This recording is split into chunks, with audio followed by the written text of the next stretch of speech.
What it do? Welcome to the crew. Go ahead and make it do what it do and make sure that like button is blue. It's your boy Kidstacz coming back. And ladies and gentlemen, I want to go over real quick my things that I missed in the Donkey Kong Direct that happened on the 18th. Now, I know a lot of you guys have already seen my reaction and many other reactions, and I know people be putting out the videos of things you missed, but listen, we gonna go over things that I missed because I'm not gonna hold y'all. Sometimes I just be watching a video and I don't really be focusing on everything. In this video, we are going to take our time and actually break down everything that we possibly missed. And who knows, you might even be able to pick up on something that you probably missed as well. So if you're excited for this one, make sure you guys hit that like button. Let's get into it. First thing first, they open the scene in this direct, and I'm not gonna hold y'all. The singing, beautiful, chef's kiss. Pauline, beautiful singing voice. You see DK flying in with Odd Rock on his shoulder, and they jump down to this massive Bananza party. I don't know what you want to call it. And you see the Great Ape yelling Bananza, and DK beating his chest, and out of nowhere, Odd Rock turns into Pauline. Now, one of the questions that I did want to know is Pauline a human, or was she trapped inside that rock and tried to escape? Who knows? Maybe the story will help us understand it moving forward, but that is one of the things that I picked up, and I definitely wanted to know like pretty much what's been going on there. Another unique thing that I picked up on is the fact that basically Pauline wants to get back to the surface. She's a great singer. DK, he just want bananas, bro. That's all he really care about. But they did say that one who gets to the core can be granted any wish. So I'm really interested in understanding what's the deep lore behind the core of this world and why the worlds even look the way that they do as you go deeper into the world. It's pretty interesting in my opinion. One cool thing that I picked up in this video is DK actually has a lot of different powers available to him. The fact that he has so much mobility, so much parkour potential, bro, the way he can kind of maneuver. The whole field is literally his playground to kind of just mess around with, resculpt, rebuild, tear down, the movement. Everything about this movement in this game is going to be crazy actually. Now, if we take this screenshot here, as you see on the top left, we have 4 hearts that will represent our amounts of damage that we can take. Now, I do know that there is a normal mode and an assist mode. Obviously, in the assist mode, you would take less damage from enemies.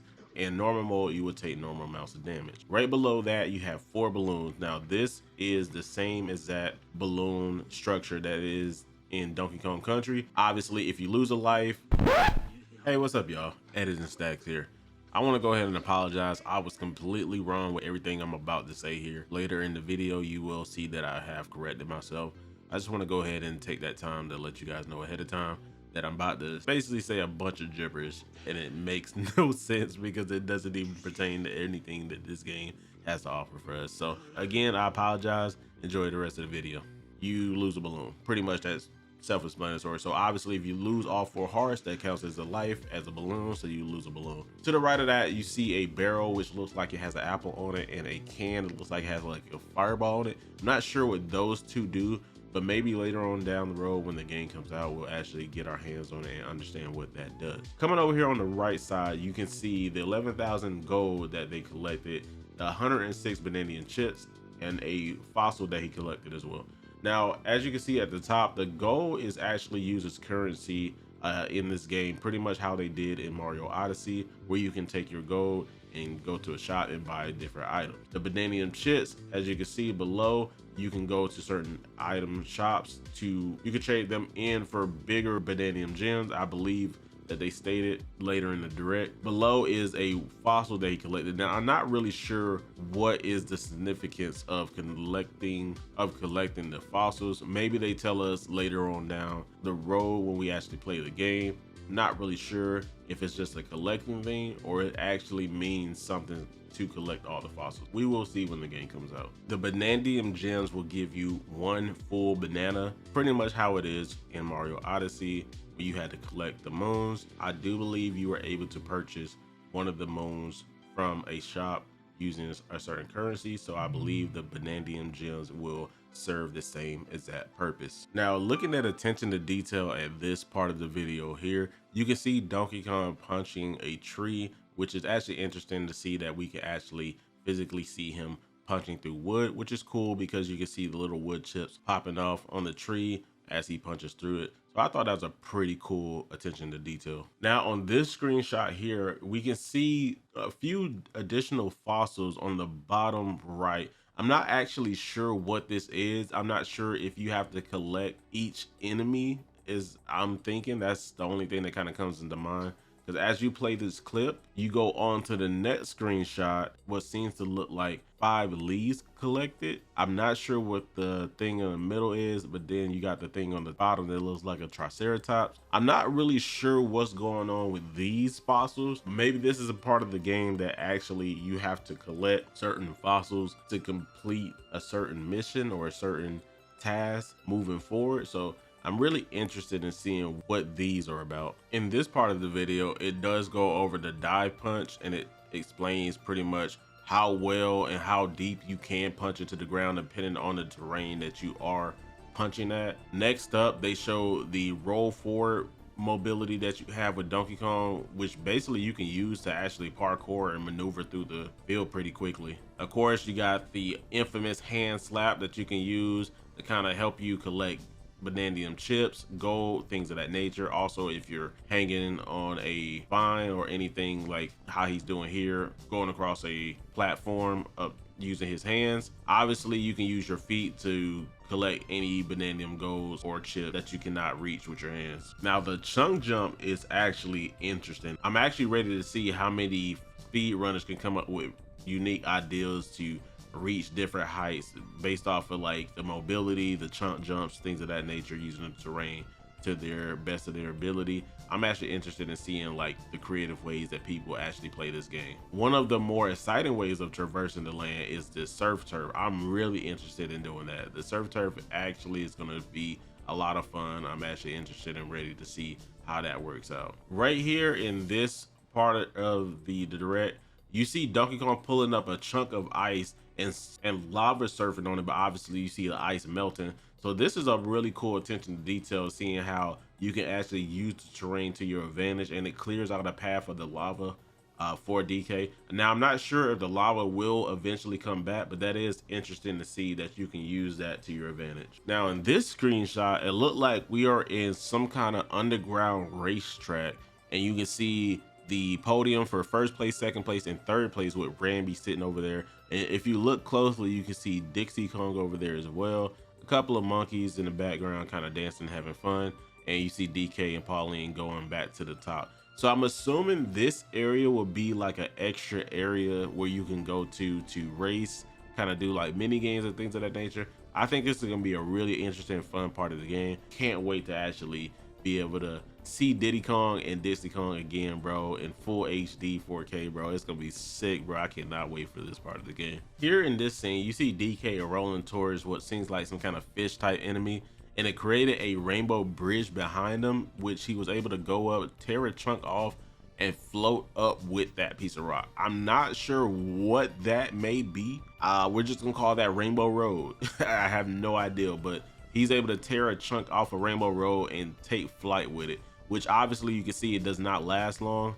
So he can only gain flight for but so much. So I'm interested in seeing how that actually pans out. Now in this part of the trailer, they showed us the giant elders. Now this is the part that actually really got me interested and excited. I was not expecting this. So apparently the elders grant DK their powers, and all Pauline has to do is shout to him and sing, and Donkey Kong is able to transform.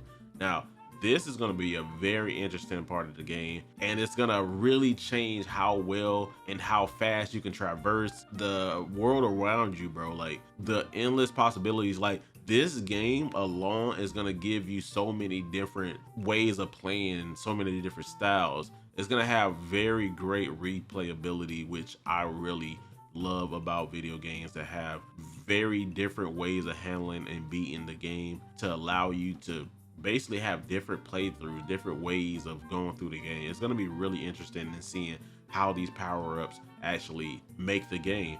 Now, another thing that I wonder is this all we're getting? Something tells me these aren't the only powers we're getting. Maybe we get another one, maybe we get 2 more, who knows? But I don't think these are the only Bananza power-ups that we're going to get in this game. So I'm really interested in seeing how we go about getting the other powers. and what other powers we may get. Who knows, we may even get one for like swimming, maybe a crocodile, maybe a hippo. I'm sure, bro, you know what, I ain't gonna hold you, a hippo DK probably sound kind of clean, bro, I'm not gonna lie.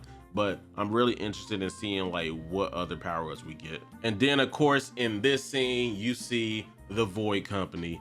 Obviously we finally get their names. We got my boy Grumpy Kong. I mean, I would be grumpy too if I woke up every day looking like that. My man look like he get no sleep with those bags under his eyes. Then you got Poppy Kong, and obviously, you know, she's gonna be a fan favorite. Probably have tons of fan art out there for her. You already know what time it is. Welcome to the internet. And then you got Void Kong, who is apparently the boss of all of this.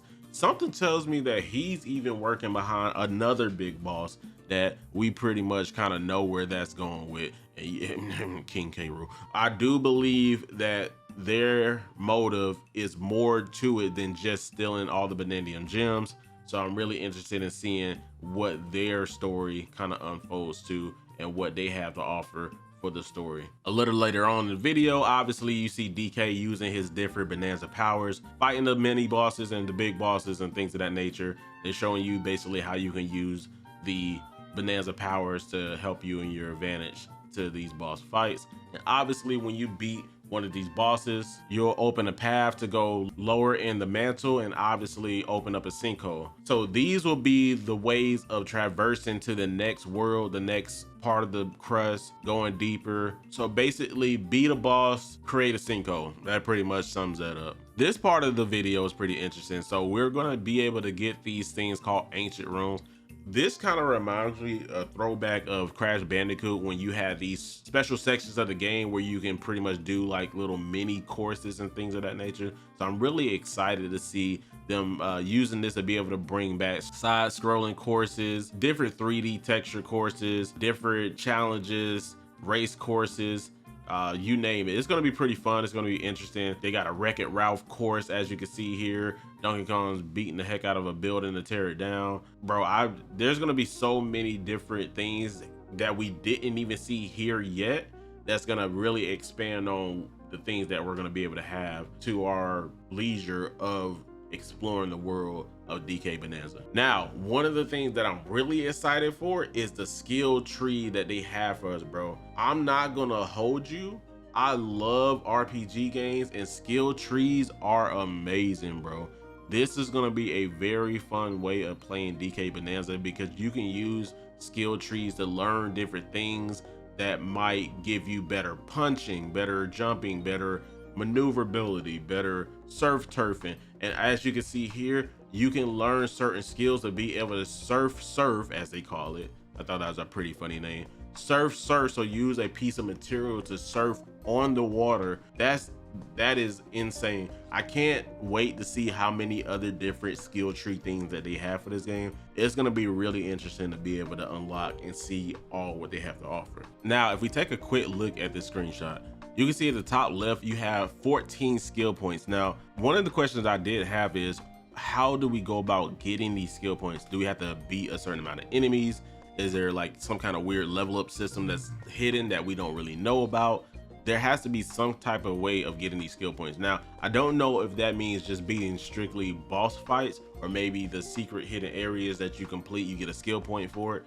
But this is really interesting in seeing how we actually can go about getting skill points to basically better ourselves in the skill tree. Now, if you look here, we have a bunch of skill tree things here, and then we also have a bunch of skill points that aren't yet available to us. So I'm not sure if this is the skills, and you see status here is kind of grayed out. I'm not sure if these here are also skills or they you click R and these are statuses. I'm not sure, so this is something that we'll have to see later on down the road. But if we go back over here to skills, as you can see, the very first top one is obviously your health bar, your life. These are your hearts. I believe as you level up, as you can see, he has 2 ticks here for the heart, so that means he is on level 2 for the hearts, and you can go up to about 7. So 7 is the max for the heart. So I believe you will get a max of, if you do the math right, I believe you start with, I could be wrong, you start with 3 hearts. If you add another one, you get an extra heart. So right here, I believe he will have a total of 5 hearts if my math stands corrected. And or if not, if he starts with 4 hearts, then technically he'll have 6. Moving here to the punch power, as you can see here, they're hovering over it. It reduces the number of punches needed to smash through terrain with its strength rating of 2 stars.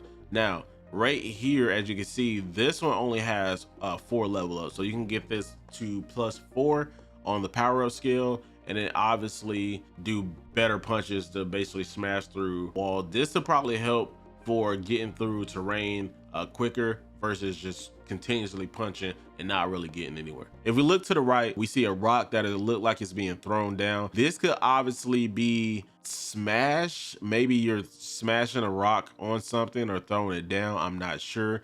Just based off of what that looks like, that's what I kind of took from that.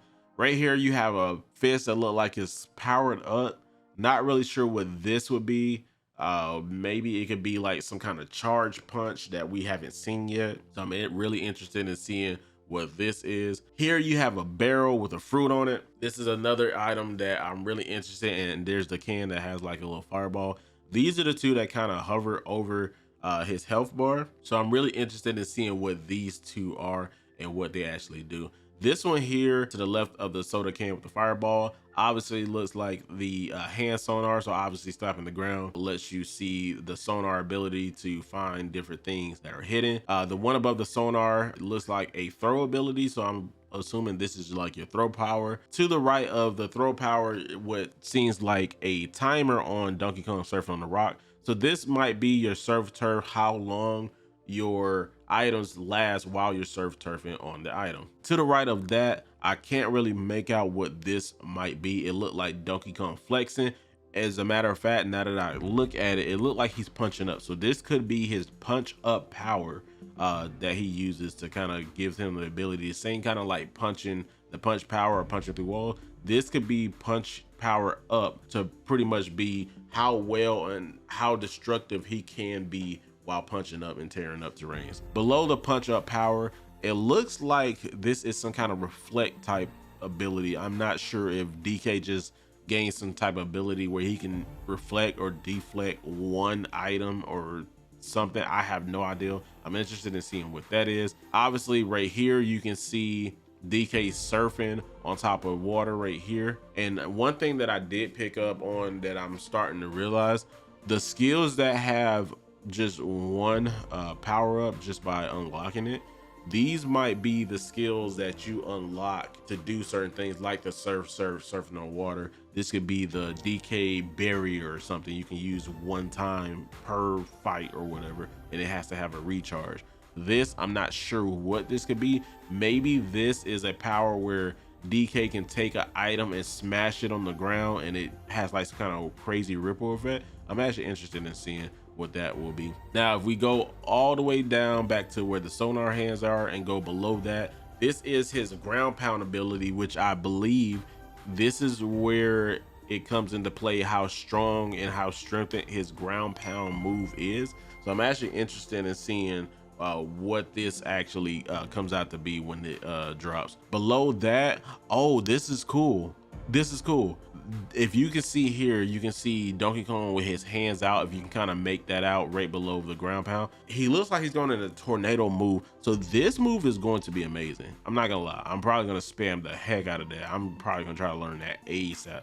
So if this is exactly what I think it is, it looked like DK had his arms spread out and he's going in a circle to kind of like use his tornado move that you see him use in Smash Bros. So I'm actually interested in seeing if that's what that is. Over there to the right, you see Donkey Kong pounding on his chest. I'm assuming that's just a way for like his chest pounds are stronger. I'm not sure what the significance is for that, but I do see there is 3 here for the chest pound. I wonder if that's for each Bananza power, like he has to have all 3 to use. I'm not sure, that could be a stretch, but there's that. And then right above that, you have a fireball, which I'm not sure what that is. Is that him throwing it? Is that him, he has a firepower? I'm not sure what that is, but that is pretty much everything on this skill point tree here, and I'm really interested in seeing how all of this stuff pans out. In this part of the video, we discover the item shop called the stuff shop. Now, I stand corrected.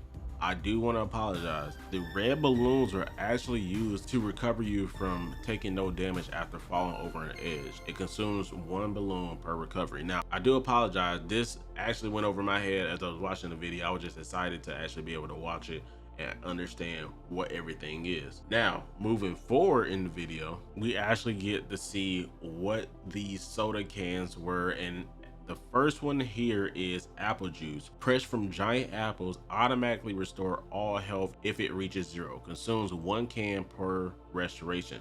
So these can kind of act as your life support. If you lose all your hearts but you have an apple juice, it will replenish all of your hearts automatically without you doing anything. That's actually pretty interesting. And of course, moving forward once more, you have melon juice, which it is pressed from Bananza melons. Activate a Bananza without a full Bananza meter.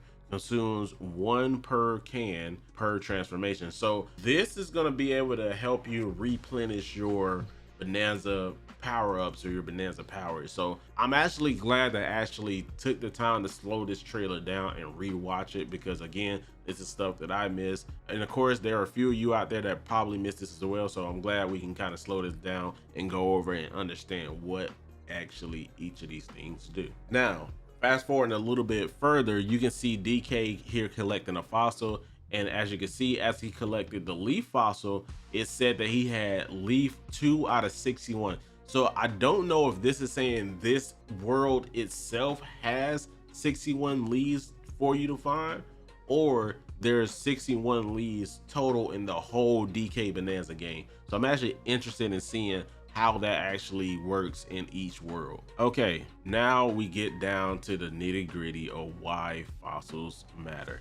Now, if you see on this screen, you can go to a certain shop to trade in fossils for outfits. Now, I'm not gonna hold y'all. I was thinking this whole time that you're using your gold or your Bananza chips to transfer that into clothing. Now it makes perfect sense on why you should and want to collect fossils. It makes total sense. And as you watch this part of the video, they actually go over and explain the different types of outfits that DK can wear, and different outfits will give you different power-ups. If you see here, the dark blue breeches increase your speed in mud and fresh snow by 10%. Tracks and breeches increase your speed in mud and fresh snow by 20%.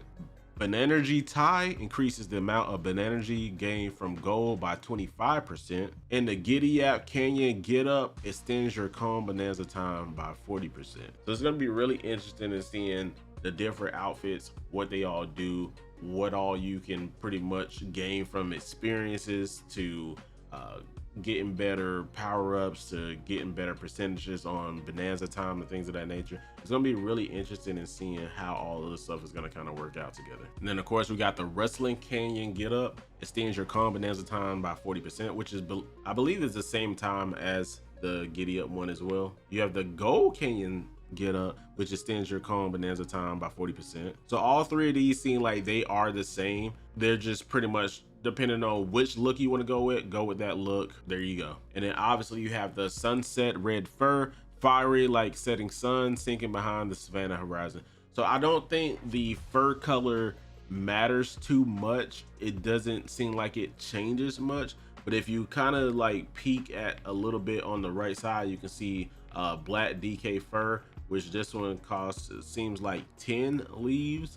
I'm interested in seeing how all that stuff works moving forward. Here in this part of the video, it looks like you can change your clothing at any time you feel like it to be able to handle different types of terrain, because certain clothing does give you certain power-ups or certain abilities per world that you are in. As you can see here on the screenshot, this is where you can change your whole style. You can change your tie, your all natural fur, your standard breeches, or your rock out rats for Pauline.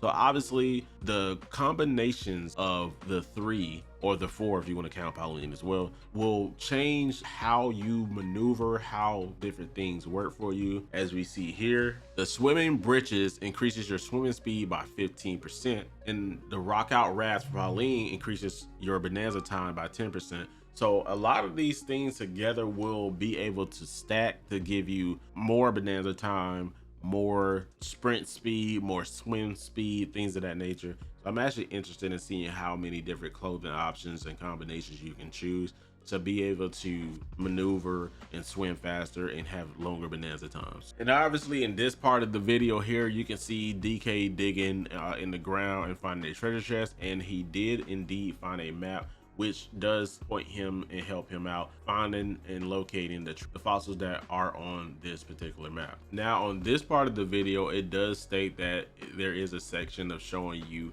how many fossils you have collected in each area to help you figure out if you have completed an area or not. They also have a section that shows you the vanadium gems, and if you look here, spinning into the stone pillar, he has 17 out of 79 vanadium gems. Now that is a lot of vanadium gems just for that one part of the section. Now also looking at this screenshot, if you look at the top, it says tumble into the canyon layer. This whole section could be strictly just for the canyon layer, because if you look at the top right next to the canyon layer, you see a bunch of bananas versus just one vanadium gem right below those. This right here lets me know that each section is going to have a bunch of different areas that you can traverse in and make sure you completed the area for getting all the vanadium gems. Now if you look at the very top right, it says he has a total of 60 out of 160. So in just the canyon layer, there is a total of 160 vanadium gems. So this is really gonna be one of those games that's gonna actually be fun to 100%, to kind of go around, explore the world, crush things, maneuver around, use your Bananza powers to get around and see the different heights and things of that nature. This game is actually gonna bring you out a lot of explorability in the ability to come in here, check to see what you miss, what you don't have. And it looks like, if I'm corrected, each part on the canyon layer is labeled so you can know, okay, in spinning into the stone pillar, I'm missing a bunch of stuff here. Well, no, I stand corrected now that I actually looked at it. Spinning the stone pillar is completed. The canyon layer itself is 17 out of 79. The total for the whole game. Now, this is one thing that I'm trying to understand. I think I'm really kind of not really understanding this. It says the total is 160, but right here it says canyon layer is 17 out of 79.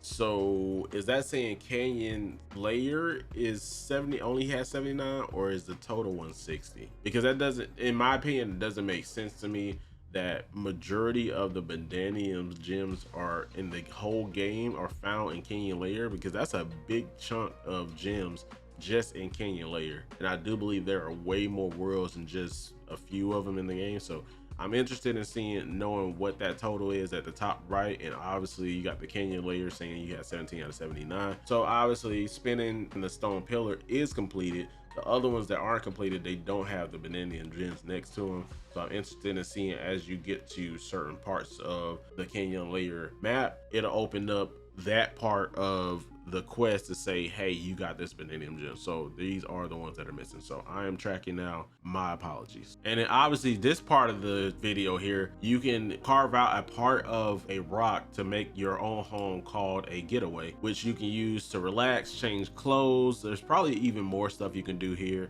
And obviously, you know how we used to do back in the days where we basically just put on music and just chill, study, clean up the house, work out, whatever the case may be. That's a really cool thing that they're adding to the game. And obviously when you're beating certain enemies, you can collect records to be able to have more music for you to listen to. Another cool thing that I saw, if you want to be able to go between layers without having to, I don't even know if there's any other way to go between layers, but this is the way that they are having you traverse between layers, and it is the elevator, which I believe is a very cool, amazing name. Now, I will say this here.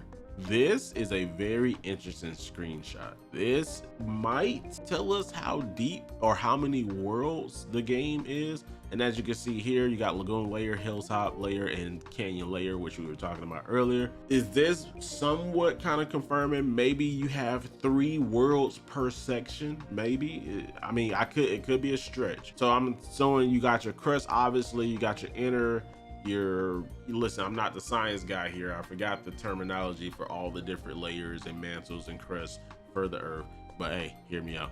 So obviously you go deeper and you go into a inner core, and the middle one, I'm not sure if this last bottom one is the core. I don't think that's the core. I think that's the one that's closest to the core. And then obviously if you zoom in, if they zoomed out a little bit, there's an actual core part of this planet, whatever you want to call this. So I'm actually interested in seeing how this is going to come about, but it could seem that each crust or each mantle part of this planet might have 3 to 4 different worlds per. So I'm interested in seeing like how that's going to work out. Now, photo mode is going to be a really great way of taking amazing thumbnail screenshots for your YouTube page, for your Twitch, for anything you could use it for. This is going to be an amazing way of being able to capture very great moments in the game. And of course, this game will feature 2-player co-op mode, just like it did in Mario Odyssey. The Joy-Con 2 controller can be used in mouse mode for Pauline, and she's shouting words at the enemies, pretty much kind of how Velma did in Multiverses. So I thought that's pretty amazing and cool to see. So I'm actually interested in seeing how the whole 2-player co-op will work for the Nintendo Switch 2 with this game. Also, you can do game share locally. If you have the game and you want to play 2-player with another person, you can share it to a Nintendo Switch 2 and a Nintendo Switch, of course. And you can also do game share via game chat. So this is a really cool way of bringing about ways of playing with your friends for games that they might not have and they might be interested in. Now, outside of the main game, they do have something called Donkey Kong Artist. Now, I'm not gonna hold y'all, this actually looks pretty cool. This will be one of the ways that I actually kind of mess around with the Joy-Con controller to kind of get the feel for how it actually works. So I'm actually interested in kind of messing around with it. I'm no artist, but we're gonna kind of mess around with it. I'm gonna try to scope something.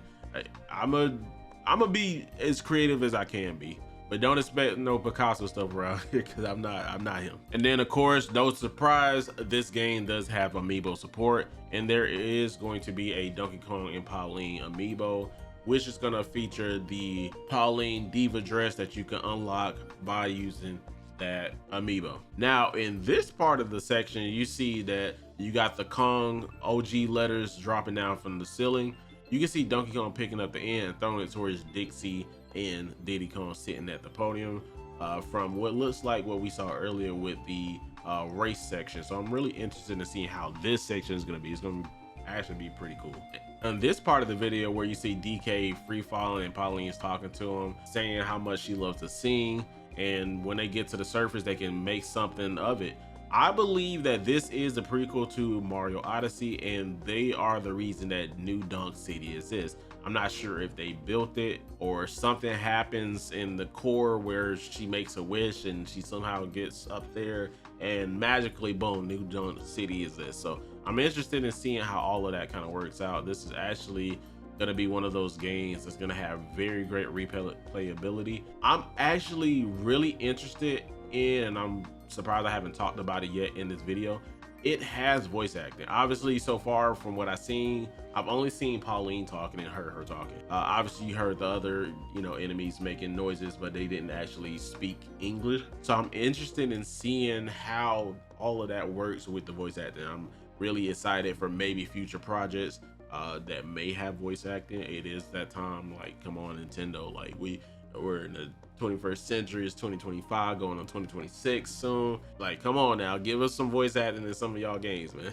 But that pretty much sums up everything that I have missed in the Donkey Kong Bananza trailer. Now, there are a couple of things that I rediscovered as going through the trailer again, reviewing it with you guys, and hopefully I was able to pick up on some stuff that y'all didn't notice. And if there's some things that I still missed that you guys noticed, hey, let me know down in the comment section. With all that being said, I'm gonna get on up out of here. You guys have a damn good one. If I don't see y'all again, take care, stay safe, peace.